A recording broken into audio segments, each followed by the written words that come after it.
izin Allah Subhanahu wa taala, kegiatan bimbingan teknis pelaksanaan adopsi di Kabupaten Kota tahun 2021 dengan ini secara resmi saya nyatakan dibuka.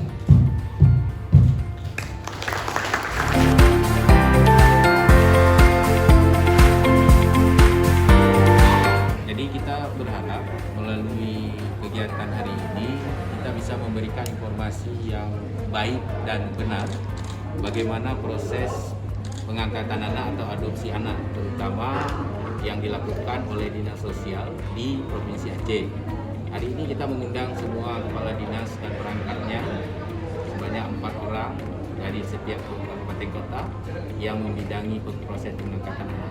Hal ini menjadi perhatian serius dikarenakan proses pengangkatan anak ini kaitannya sangat erat dengan agama, apalagi Aceh menerapkan syariat Islam, dan kaitannya juga dengan negara. Hak anak itu harus kita penuhi baik secara agama maupun negara. Makanya pelatihan-pelatihan dan pertemuan seperti ini sangat penting untuk kita sosialisasikan, sangat penting untuk kita bisa berikan gambaran yang jelas.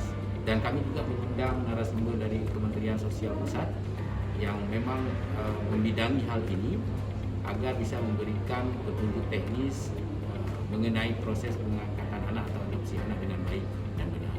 Jadi itu tujuan kita melaksanakan kegiatan. Demikian.